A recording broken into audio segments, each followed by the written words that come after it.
Maggot Moon by Sally Gardner is a novel that appears to be historical fiction, as its plot parallels the event of the Cold War between the United States and Russia, namely the space race. The story centers around Standish Treadwell, a boy in one of the poorest districts, who is further scrutinized by his apparent dyslexia and the fact that he has one blue eye and one brown eye.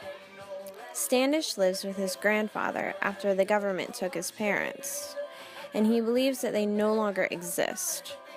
The government of the motherland controls everything, leading to all sorts of propaganda, the most important being that they are about to beat the evil, as Standish calls it, land of the Coca-Colas, at putting a man on the moon.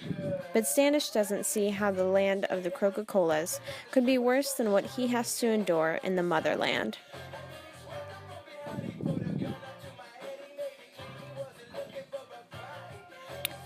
Where Standish lives, Sector 7, there is an ominous and overbearing wall between the main part of town and what Standish has observed to be simply fields. But soon, the government starts to build the wall taller, and when Standish finds out why, he sets out on a mission to stop the government. With so much of the plot and characters' actions revolving around the idea of the land of the Coca-Colas, I would argue that Maggot Moon is the solar system.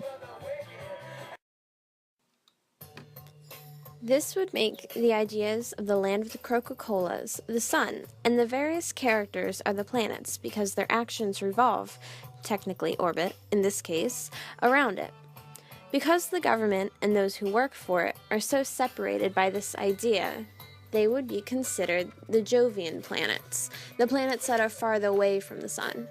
The other characters, such as Standish and Gramps, who more closely align themselves with the Coca-Cola ideals, would be considered the terrestrial planets, the planets that are closest to the sun.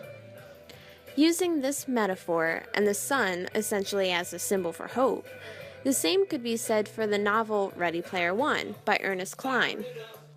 While the Sixers, the Jovian planets, continue to try and take control over the Gunters, the terrestrial planets, they're all being motivated by one thing: Halliday's treasure or fortune.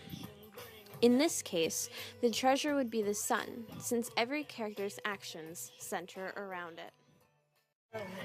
In both novels, the groups being oppressed are the ones that are closer to their symbol of hope and, in the end, are able to find a way to overcome that oppression and finally achieve some sort of happiness.